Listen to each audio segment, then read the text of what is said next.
Fala pessoal, eu tenho um assunto muito importante para a gente conversar hoje, que é sobre quem de fato está fazendo a verdadeira oposição ao governo do PT. Beleza? Então fica comigo e bora pro vídeo.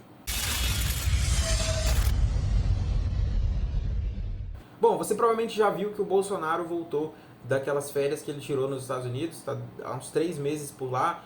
Desde quando ele perdeu a eleição em 2022, no ano passado, ele não se pronunciou muito nas redes, ele ficou mais recluso e ficou lá em Orlando comendo hambúrguer e batata frita, como vocês já sabem. E agora, muito se tem falado do Bolsonaro assumir a oposição, a difícil oposição que é você ser agora no governo do PT. Principalmente quando a gente sabe que os lacradores de plantão estão aí 24 horas avaliando tudo que você fala nas redes e dispostos a te cancelar se for preciso, não é verdade? Quer dizer, te cancelar se você for de direita. Porque se você for de esquerda, você pode ser gordofóbico, homofóbico e o 4. Essa é a verdade, infelizmente. Mas o que pouca gente está falando é quem de fato está fazendo a verdadeira oposição nesses quase 100 dias aí de governo do PT. Pessoal, aqui a gente precisa ser sincero, honesto e reconhecer o trabalho dos outros, não é? Mesmo você aí que está me assistindo que é um bolsonarista, você tem que reconhecer. Durante esses quase 3 meses de governo, muito pouco foi feito pela turma bolsonarista em questão de oposição ao PT. E eu falo isso baseado na entrega de resultados. E eu vou trazer aqui para vocês agora o maior exemplo disso, tá? Isso mesmo, o Kim Kataguiri, deputado do MBL, tá? Movimento que eu faço parte, apresentou ao vivo um documento que comprova que o Flávio Dino sabia da quebradeira que ia acontecer em Brasília. E mais do que isso, ele não só teve acesso ao documento que foi gerado da ABIN ou da PF, eu não tenho certeza, a gente vai dar uma lida aqui daqui a pouco, mas ele respondeu o ofício afirmando que já tinha encaminhado para o governador de Brasília tomar as devidas precauções para mobilizar a Força Nacional. Vocês já sabem o que aconteceu no dia 8 de janeiro de 2023. O ministro da Justiça, Flávio Dino, foi na Câmara dos Deputados convocado, tá? Convidado, na verdade, correção, ele foi convidado para ir lá e afirmou categoricamente de que ele não sabia, não conhecia esse documento que afirmava, que avisava, na verdade, que poderia acontecer uma invasão em Brasília com quebradeira, com gente armada, com gente invadindo os prédios dos três poderes. Mas o que de fato se verificou é que ele não só recebeu, como respondeu esse ofício e o Kim Kataguiri conseguiu ter acesso ao documento que está assinado por ele, tá? Aqui eu não vou pôr entrevista, para quem está curioso, assiste lá depois que acabar meu vídeo aqui, procura lá o vídeo do Kim, que vocês vão ver exatamente o que eu estou falando. Mas por que eu estou falando isso, pessoal? Porque a gente já está indo para 100 dias de governo e a verdadeira oposição já está acontecendo. Tá? O Bolsonaro não vai chegar aqui agora no Brasil e falar que vai fazer oposição, que vai liderar a oposição, sendo que ele passou quase 100 dias do governo do PT lá nos Estados Unidos caladinho. Enquanto os deputados bolsonaristas estão aqui completamente desorientados, completamente sem a menor orientação para fazer uma oposição séria, e eu já falei sobre isso no vídeo anterior, se você não assistiu, coloque agora no a seguir para você assistir. Ações como aquelas do Nicolas são absurdas e atrapalham a nossa luta. Atrapalham o verdadeiro debate contra a agenda trans, os problemas da agenda trans, os problemas da agenda LGBT.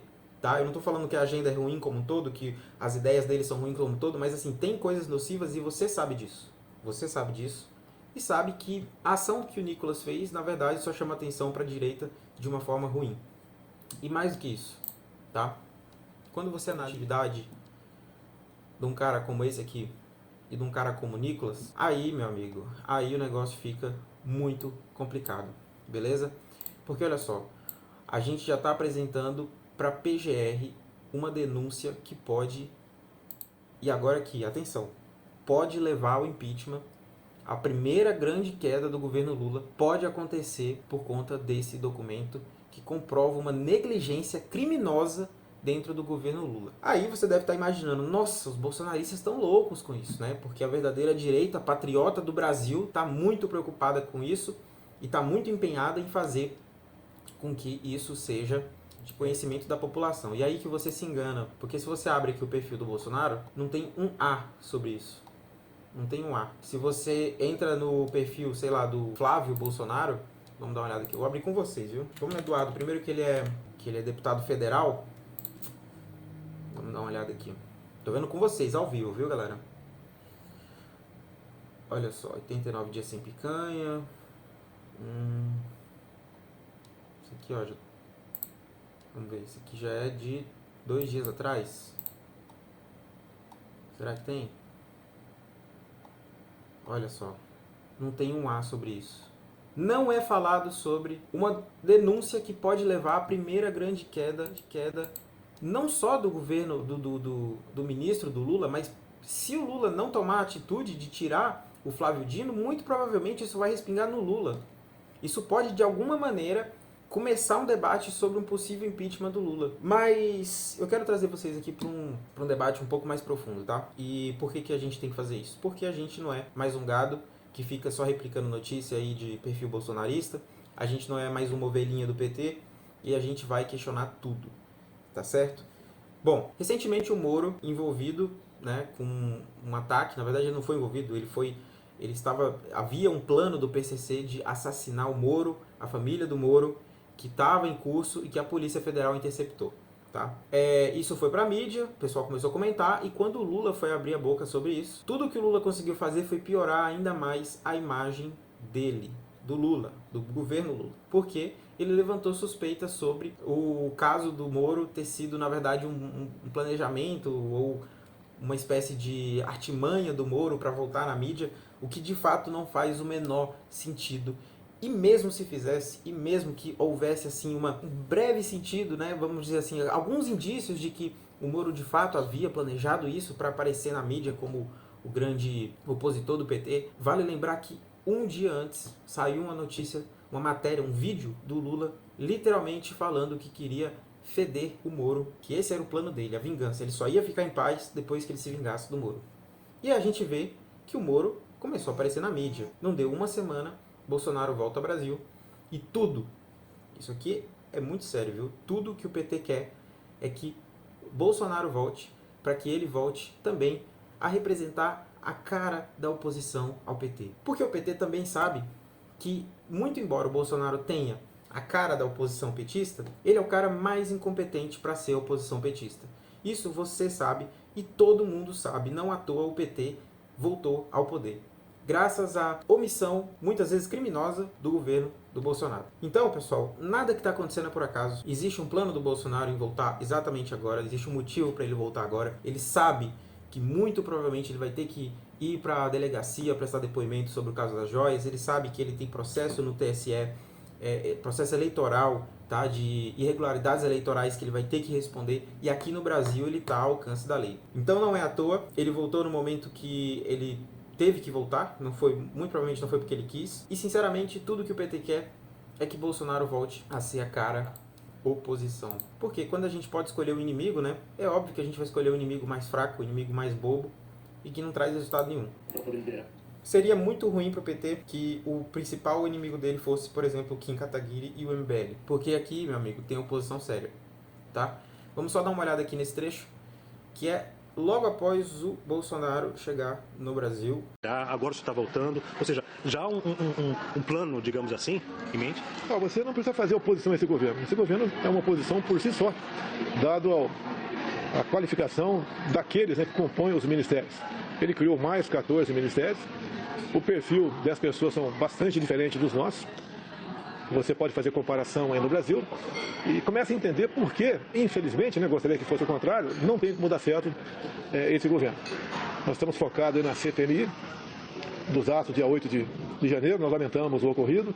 Quem praticou atos de vandalismo tem que ser culpado por isso, mas agora os inocentes não justifica continuar, né, presos. Então, um pouco aqueles já foram postos de liberdade mereciam aquilo tudo. Algumas coisas são página virada para nós e vamos sim nos preparar para as eleições do ano que vem. Pretendo rodar pelo Brasil, 1 ou 2 saídas por mês nesse ano, máximo 3. para a gente conversar com os nossos simpatizantes. Afinal de contas, o PL que eu estou, né, detém quase 20% das bancadas da Câmara e do Senado. Digo, não vou liderar nenhuma oposição. Vou participar com o meu partido, com uma pessoa experiente, 28 anos de Câmara, 4 de presidente, 2 de vereador e 15 de exército, para colaborar com aqueles que o desejarem, como a gente pode se apresentar para manter o que tiver que ser mantido e mudar o que tiver que ser mudado.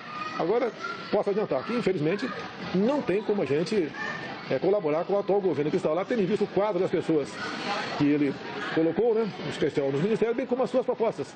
O controle da mídia, o controle de armas, o MST voltando a levar o terror para o campo. Aqui eu tenho que fazer um comentário, cara, porque esse negócio das armas me deixa muito indignado. Esse cara ficou 4 fucking anos no poder e não mandou quase que eu falo um palavrão. Não mandou um mísero projeto de lei para que as armas fossem pelo menos facilitadas o acesso. Você tá entendendo?